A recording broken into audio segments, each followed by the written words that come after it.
Hey, what's up, everybody? Welcome to the final edition of Established Run's NBA Injury Report Analysis Show of the regular season. We will still do some shows during the postseason. But as always, the Friday crew is here, the two best in the business at tracking news and injuries, Justin Fan from Underdog Fantasy and Mike Gallagher of Established Run. Justin, how are you holding up under the stretch run here? 3 more days of NBA regular season nonsense. The countdown's been going for a good month now. It's been a tough season. Got some big slates coming up. Last slate on Sunday should be a massive one. So, yeah, just brace yourself, man. It's that time of the year where we want to kind of take our foot off the gas a little bit in anticipation of the off season coming, the grind coming to a close. But it's crazier than ever. So, a lot to get into. Yeah, I think we need to find a way to copy the NBA model and get some DNP rest days in there for the content providers. This Sunday, April 10th slate, this is the one where I'd be like, I'm gone. If I could choose one slate of the year to not cover, this would be the one. But I've set aside my entire Sunday to deal with all the nonsense. I think if you learn one thing, it's like over the last couple of years, if there's a bull case for cutting the season down to 72 games, we were seeing it. Like there's always like these 10 extra games at the end of the year that literally mean nothing, that should not be played, so Adam Silver, that was the big thing he was talking about, was they need to figure out ways to have the stars playing a higher percentage of the games. Well, I've got an idea for you. You're probably not going to like it though, because it's less revenue for the league with the TV deals and whatnot. It's fewer games. Mike Gallagher, how are you hanging in there as the stretch run comes down? Ready for it to end. I've had my fill of Xavier Simpson. I've had my fill of all these guys, man. So this is just with Sunday. Like, it's pretty cool to set it up. Like the teams that are playing for the play-in are grouped together. Like the teams that are kind of playing, they kind of grouped it together for the guys. I thought that was pretty cool. Yeah. But, because like a couple of years ago, that Wednesday they just run them all at the same time. Yep. So I think they did a pretty good job. But it sucks. I miss those days when you get 8 guys resting from a team at once, and then 5 minutes later another team resting guys. That was a great idea. I kind of actually, in a sick way, kind of prefer it, because at least I'm just working to that point and then I walk away for the day. This stuff where it's on from 3:30 till 9:30 Eastern is just going to be such a grind. But we will persevere through. Let's get into the slate today. 9 games tonight. There are not that many spots where we have clear motivation, but the spots that we do are pretty, on both sides. Like Brooklyn and Cleveland is a game that both teams should be playing for stuff. So let's recap teams that we're very confident are playing for wins tonight, and that is the Brooklyn Nets, the Cleveland Cavaliers. Those two are basically playing for control of the 7th seed and likely avoiding that 9-10 range in the Eastern Conference playoffs. The Atlanta Hawks, who are playing Miami, who now have nothing to play for. Miami clinched the number 1 seed last night. We'll see what Miami does. Have not gotten an injury report, I believe, on them that has given us any sort of indication. They filed it yesterday, but they may update it. But they haven't updated. It's all everybody's. It was under the they haven't clinched the number 1. Yeah, when it initially came out. So we haven't gotten the real one yet. We'll see. But the Hawks have everything to play for. We have the Charlotte Hornets, who still have plenty to play for, as they can potentially even get into the 8 if they win out and have things kind of go their way. The Mavericks, who are trying to chase down the Warriors for the number 3 seed and get on the side of the draw with Memphis. And basically, the Mavericks have 2 very light scheduled games at the end here, and the Warriors have 2 road games. So it's certainly possible that Golden State could be leapfrogged here. And then the Jazz, who they're 1 win away, 1 win or Denver loss, and Denver's probably going to rest all their guys on Sunday from locking themselves into the 5. So I think they're still playing for that. They're a little bit more questionable, but I think they're also just trying to find rhythm and good vibes after the last month of the season for the Jazz. But those are really the 5 teams that I feel pretty confident we know what they're playing for. And then you get into the murky waters like the Bucks, who are in sort of control of being able to control their seeding a little bit, because they can avoid the 2 likely with 1 loss the rest of the way. There's still scenarios where they can still be the 2 in that situation. But yeah, I mean, there's all these scenarios that are played out, but they have every incentive to tank, to lose at least one of these 2 final games to dodge the Nets at the 2-7. So you look at that line tonight, it's 5 against the Pistons, which should draw every single sort of red flag for you out there. We saw what they did a week ago against the Clippers, mass resting. And I think that's probably the case tonight. I would be very surprised if we don't see 2-3 of the main guys rest. Giannis makes the most sense. He's been dealing with that knee soreness. And then they could run it back and rest Grayson, Brook Lopez, Drew, Middleton, and Wes Matthews again. And we can kind of see the same group that we did a week ago against the Clippers. Yeah, I think you can take it a step further and like Bobby Portis, because they just signed Rajon Tucker to a deal. So they've got him now. They've got bodies they can throw out there, so they can run. Like if they literally set their whole rotation, they'll have like a whole nother rotation. So I think it might be even more severe than what's on the screen. So they technically could use a win, but I don't think they're going to play for a win tonight. No, I think it's rest party. Like the Raptors are another one of these spots where the Raptors technically could get to the 4th seed if they win out and Philadelphia loses out. Yeah, they just need one more win. The Raptors do to clinch a top 5 seed or a Bulls loss. Right. And the Raptors they're 11.5-point favorites tonight, obviously against the Rockets, right? And then they have the Knicks in the finale. So in case things go awry tonight and they don't win, that last game against the Knicks is very winnable too. And you look at they need a Bulls loss. The Bulls have the Hornets tonight and the Wolves in the finale. So those are 2 very losable games for those guys too. So I don't think the Raptors are approaching this game as like they have to win. And actually with the Raptors, Eric Kareen, who covers the team, has speculated they'll mass rest tonight. Like he predicted a starting lineup of Malachi Flynn, Brooks, Barnes, Thad Young, and Chris Boucher. So I would like Bucks and Raptors are 2 teams that would be very on alert on that they'll rest. Bucks being the more likely, but the Raptors could definitely mass rest here too. And the other thing with the Raptors, they sat Van Vliet last night, right? So like they're still going to play hard and they're still going to try to get wins with the guys that are on the floor, but they're not going to risk guys' health. And I think on the second night of a back-to-back, after Achua, Barnes, Trent all play 40 plus, especially Trent, who've been battling some injuries, I would not be surprised to see multiple guys sit tonight, as you alluded to there. And then the Bulls are another. I'll add really quick just on the Raptors. Yeah, Van Vliet's not listed, which is kind of garbage. The other day, Nick Nurse said, "quote We're going to get him off his feet here for a couple days."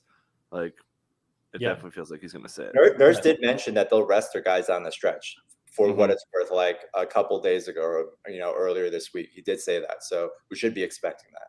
Yeah.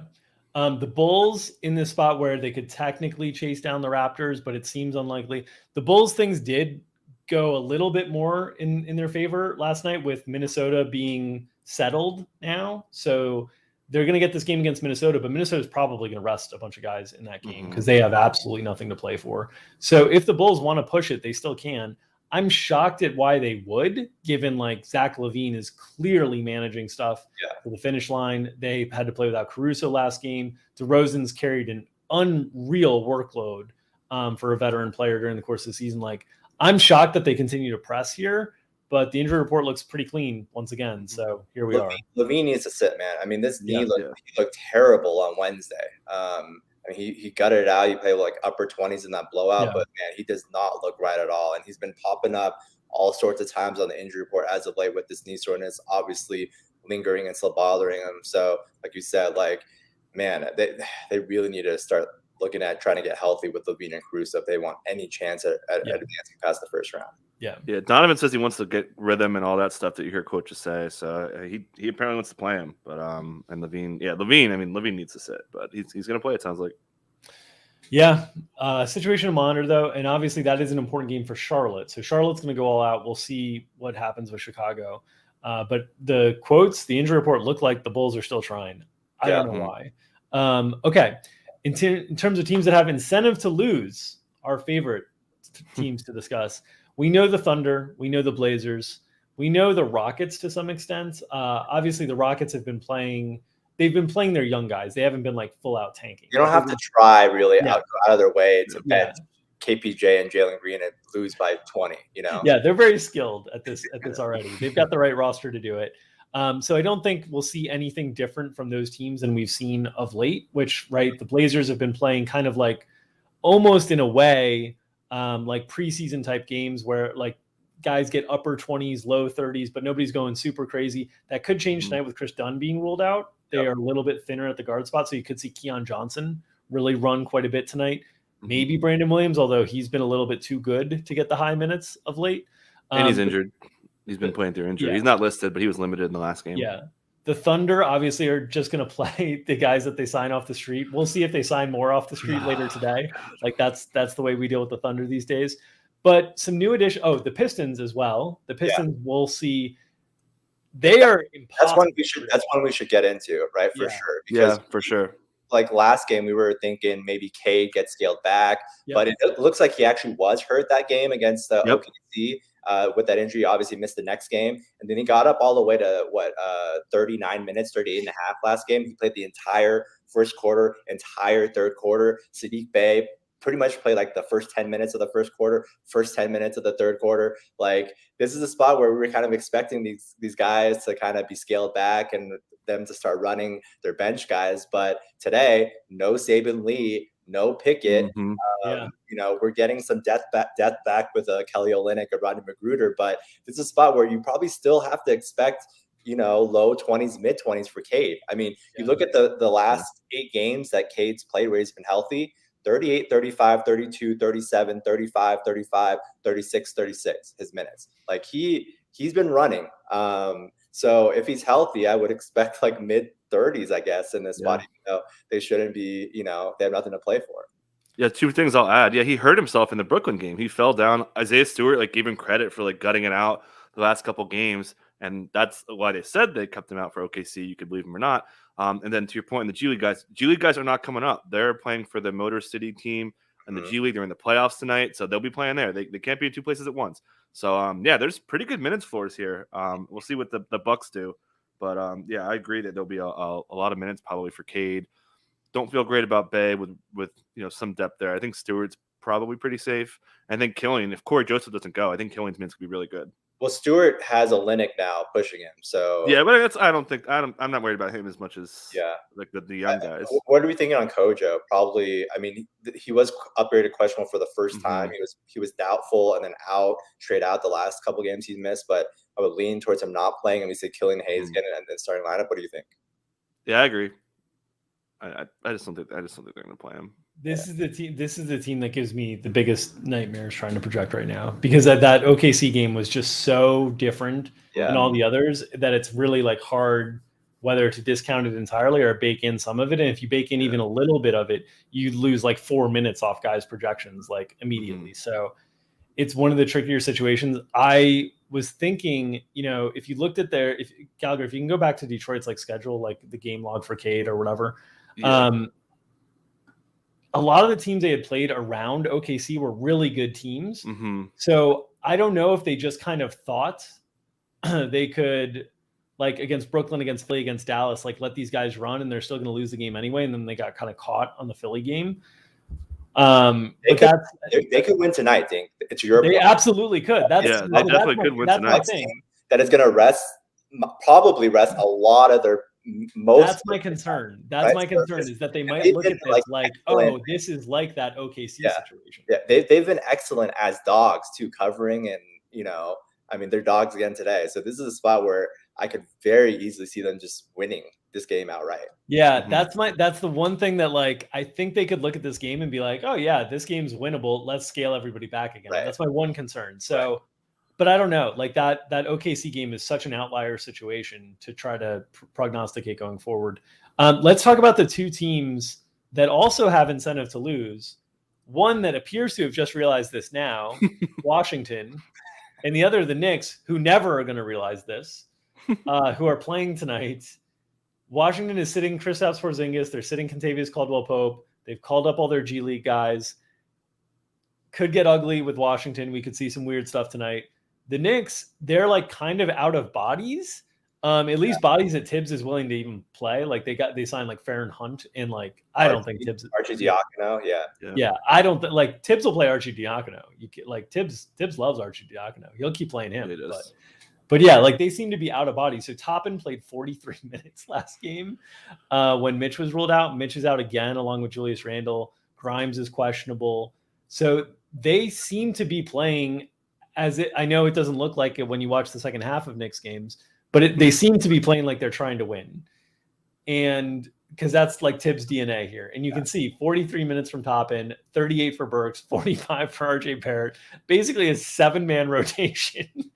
I don't know. So I feel like we're going to see weird stuff from Washington, but I feel like New York, we have a pretty good chance of understanding like what they're going to do. We've seen this for like a month now. I think they haven't had anything to play for a long time, and you got like Knicks fans just clamoring for more minutes for their young guys, and he keeps Alec Burks like 38 minutes for no reason, and quickly not that much. It's been like this, man. So I mean, this is very ingrained in Tibbs, where he's not going to budge off this, and maybe you don't have to go to some of these other guys like Alec Burks expecting 38 again, especially if Grimes is back. But you should be interested in Obi Toppin. I think those are very legit, especially Mitch Robinson out again. So you can pick your spots here, and still like Jericho Sims' minutes should be really nice. It's encouraging that he saw 35 and Taj's pet favorite only saw 18, right? So that's really encouraging as well. Knicks fans are in like a full-on Stockholm syndrome situation here, where like no matter what they want the team to do, like the team doesn't do it, continues to abuse them, and then every year the Knicks fans are right back there again, like ready to go. Like they win one game and it's bing bong season all over again. So I'm sorry, Knicks fans. I don't know what to tell you.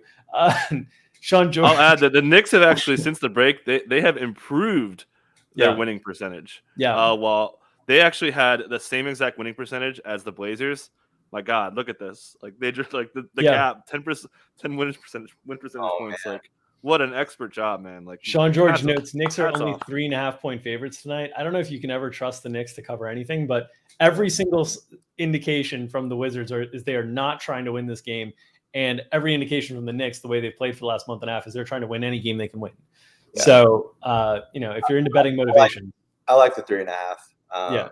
You're going to see RJ and Obi and these guys out there, and Alec Burks. So the question for Washington is, do you think we see like Rui had gone up to 37, Gafford played 31 one game. Mm-hmm. Obviously, you take out Porzingis, they still have front court depth. They can bring Thomas Bryant back into the rotation. They have Anthony Gill. They have Denny Avdija, but they start to lose like wing depth unless you get into like Shackle. Yeah. I'm not sure how to pronounce his name. I didn't think I had to do this once we got past health and safety protocol season. And they still have Satoransky-ish and Neto, and they could play Sato as a 2 or a 3, like as a wing also.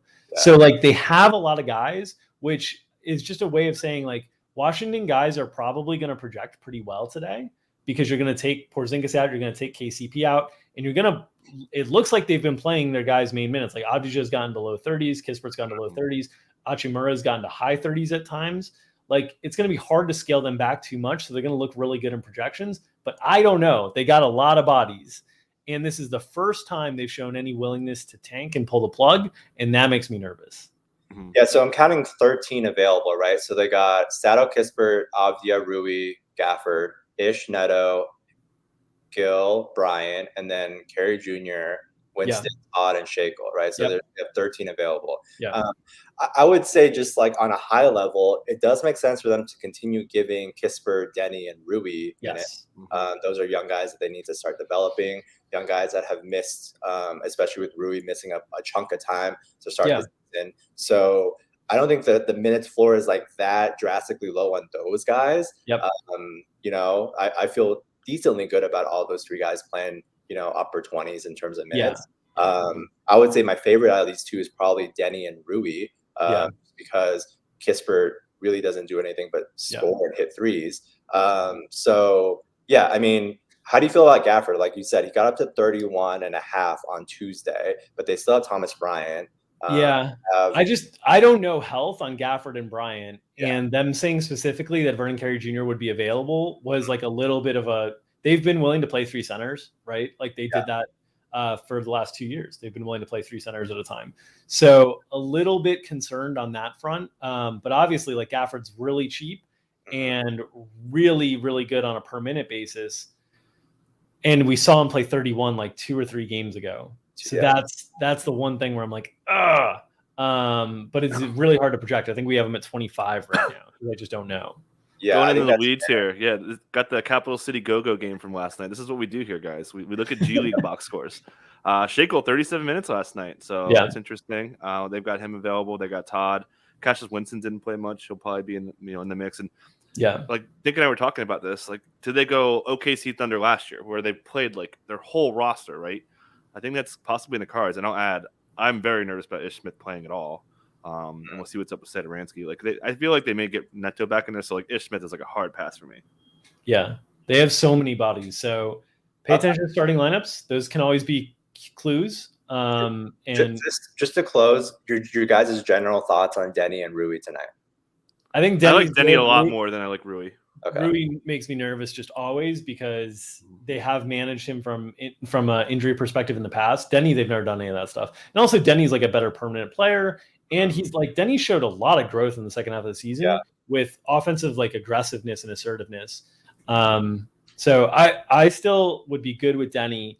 The rest I'm pretty nervous on, and especially if there's a lot of ownership coming with it, I'd be cautious. I'm excited to see who Denny gives the too small to tonight. He gave it on back-to-back nights to Jaden McDaniels and Danilo Gallinari. So so good, so good. Okay, let's get into the actual injuries and Q tags.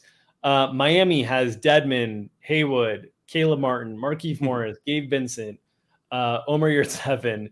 PJ Tucker's out.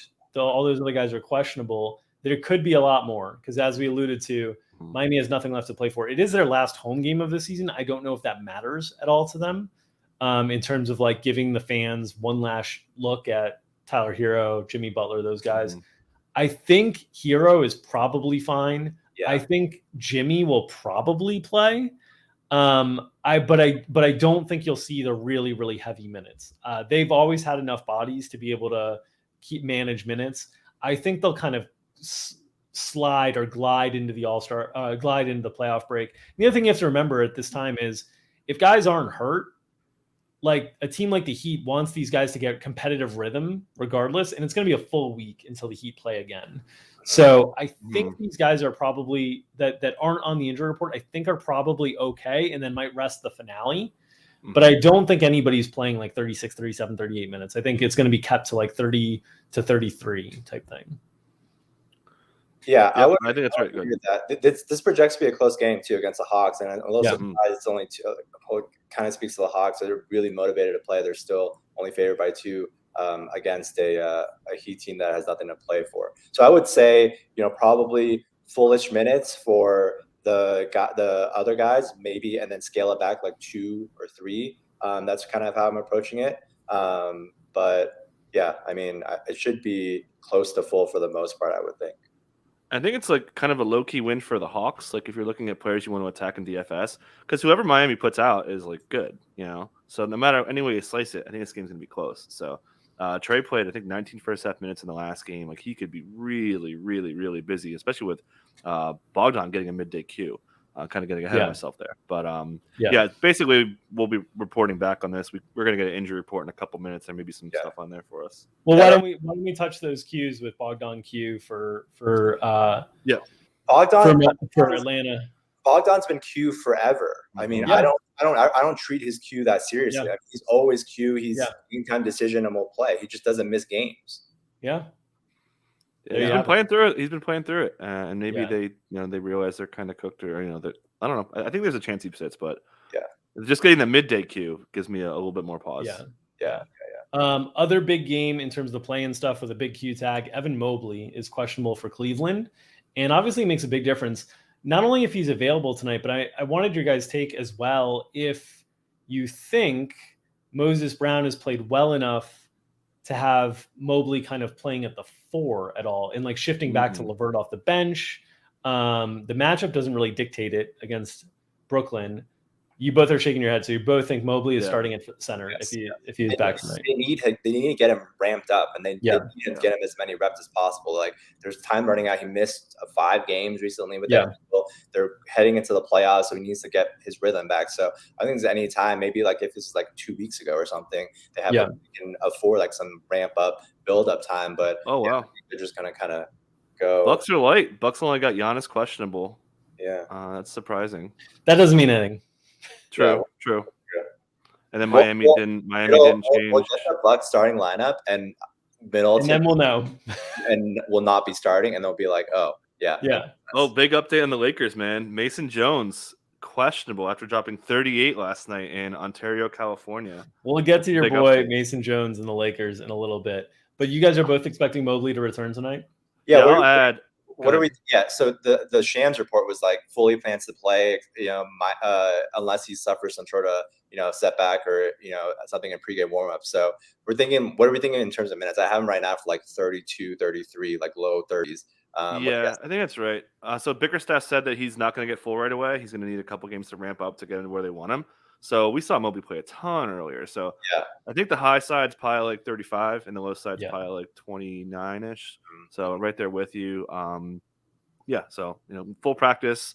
Said he's quote feeling good. So definitely think he should be out there. And I love Moses Brown, but shout out to me for telling Schefter to pick him up. But he's going to go bye-bye. He may still be in the rotation. This running bit of your transactions with Schefter that is it's so good. Permeating every platform that we have. Come on, it's so good. It's amazing. It's just amazing. Okay, Caruso for the Bulls. He's questionable. You guys think he's back tonight, or do you think they take it easy on Caruso with not that much to play for? I'll go first. Hard cap, man. If he plays, he had a 28 cap, and that was when they were playing Fistoff. So I think if he plays, he has probably like a 22 cap. But I don't think he's playing. He's injured. Billy Donovan said that he won't play guys that are hurt right now with a little to play for. So I think there's a pretty good chance he misses. +1. All right. Maxi Kleber back questionable for the Mavs. I'll note that Marquise Chris was ruled out as well. That made me feel like a little bit more confident that Kleber might be back tonight. What are your thoughts on that one, Justin? Yeah, I agree with you. Because Chris and Davis Bertans were really just handling most of the backup, 4 or 5 minutes. And with Chris being ruled out, you would, kind of reading through the tea leaves, it makes sense that Kleber will be back. So, I don't think that changes a ton. Josh Green's been playing a little bit down in terms of 3-4. I think it takes a little bit of ceiling away from Dwight Powell, but probably nothing more than the 18-point spread does.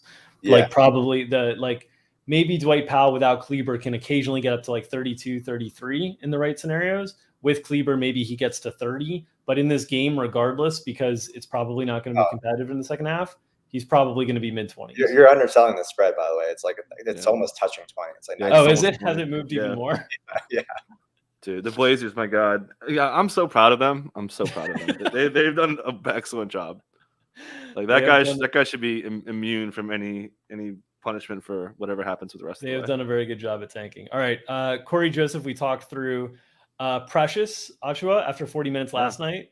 You have him on the list here, Gallagher, and we talked a little bit through Toronto, but him specifically, do you think he's the most at risk? Did you see what happened to him, Fan? Because I was too busy doing your underdog show. I didn't see the injury. But yeah, I think it's just a management thing. I don't know if anybody in chat knows. But definitely a chance he sits. It's back-to-back. They've got depth there. They could play Boucher a little bit more. Boucher cut his hand and returned. They got Thad, so they'll be able to manage it. But we've got more coming, so it's a very unclear picture. Okay.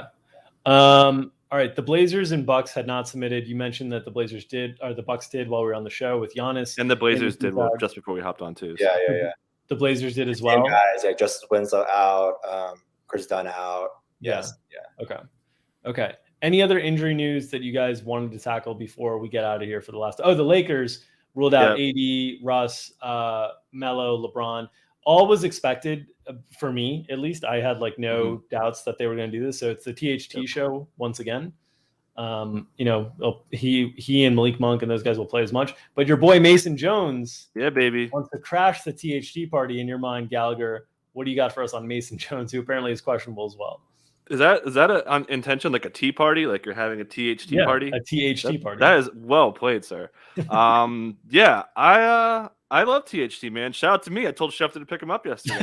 Wow. Okay. Yeah, we actually cut Mikal Bridges for some extra spice. And I actually asked him last night. I was like, I'm gonna mention it on the pod. He's like, yeah, do it. Like, do everything. So it's on 3 ball if you want to listen to all the stuff we did. Yeah, but by the end of this week, when Schefter has his he needs to win. By the title, way, Gallagher will have possession of 2 of Schefter's children. Like that's the direction this is heading. I'm gonna be going on the Nickelodeon show, and for some bits and stuff. Yeah, man. So I think the sweat here with THT is will his minutes or usage rate be higher tonight? Yeah, he played 37 minutes and 37.5% usage last season. Usage was actually higher than his minutes. You know, all the times all season long that LeBron was questionable on the injury report, and I said if LeBron sits, like THT is going to be 1% and it's going to be amazing. And LeBron never sat and then hung up like 50 balls on me over and over again. And then he gets ruled out early in the day, and THT is 70% owned. Yeah, and I'm just like, this is not the way this was supposed to happen. Right. Not the way it was supposed to play out. But here we are. He's going to be a lock in DFS once again. Fam, we need a underdog Mason Jones upgrade to questionable tweet right now, man. Do we? Oh my gosh. We better get one. So Gallagher, do you think if Mason Jones is available, who do you think he cuts into from a playing time perspective? DJ Augustine. So do you think he just takes Augustine's minutes right off the bat? Yeah, I think so. So. Just a massive role for DJ Augustine last night. 23 minutes, 6% usage. You know. Yeah. Very DJ Augustine. Just getting his wind sprints in, man. Just getting a light jog at the Y. Yeah, he's in there just for conditioning. Yeah. I mean, they might run they might run OKC. They might run OKC on OKC and run like the 7-man. You know. I mean, if the Lakers were forced to only play players that had any sort of future with the Lakers, they'd only have like a 3-man rotation. Yeah. So like they don't need to play any of these dudes. Yeah. So, it's not like it's not like the Washington or something actually have guys develop like Kispert, Rui, and Denny Avdia. It's like you've got people in the chat hyped about Mason Jones. Is Mason Jones hyped, good, Gallagher? The people want to know. Not really. It's a bit. Wow. It's a bit, but I mean, look at the guys he roasted last night, man. Like these guys are legit not NBA players. I mean, George King, baller, dude. George King hung out during health and safety protocol season. Xavier Moon hung out during health and safety protocols. Brandon Boston's been on the roster all year. Nate Darling is back. I love how you see stuff. I love how you see stuff in the G League where like Brandon Boston, who's been in the rotation, doesn't even start. Like in the G League, like, you know, it's just what a league. All right, we'll end on Mason Jones talk. If you are interested in more DFS talk, it'll be myself and Mike Gallagher. We thought it was Mike's last show, but Gary is under the weather today, so Mike's coming back for one last run, one last hurrah behind the paywall. How many Schefter references are we gonna get on that show? Over under set at like 8.5 at this point. He's at the Masters today, so he's not going to call me. So. You should have saved that one for the show. I hope not. All right. You can catch us there at 5:00 Eastern. Appreciate you all hanging out with us during the course of the regular season. We will have postseason content, but not on Monday. There's no games on Monday. We'll be back on Tuesday at our normal time at 2:00 Eastern to take you through the play-in games. And we'll continue to do this as long as there's a few games on each slate. We'll cut down as the playoffs get cut down, but we'll continue to bring this free content to you. Make sure you're subscribed to our YouTube channel here to get notifications whenever we go live. Make sure to hit, press, or smash that like button to continue to circulate this content so we can continue to give you the good free content that we do. Big thanks to Justin Fan, his last appearance on the show this season. Justin, it's been a pleasure to have you each and every Friday talking injuries with us. Plug your stuff. Let the people know where they can find you.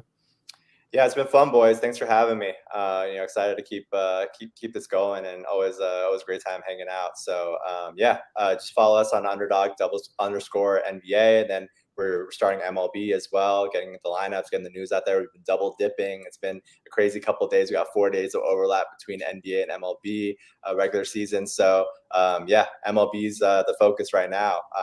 So we're trying to get that up and running. So yeah. And the Please news tell me you're blurb. not doing MLB The news news. blurbs, Justin. Oh yeah, the news blurbs. Oh yeah. Yeah, so we added the news blurbs for Underdog on the Underdog app. You can find those there. We add a lot of detail in there that you don't really get on the feed.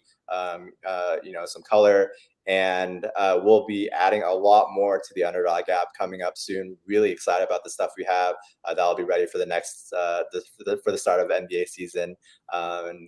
Just keeping on that grind. You guys know how it is. Love it.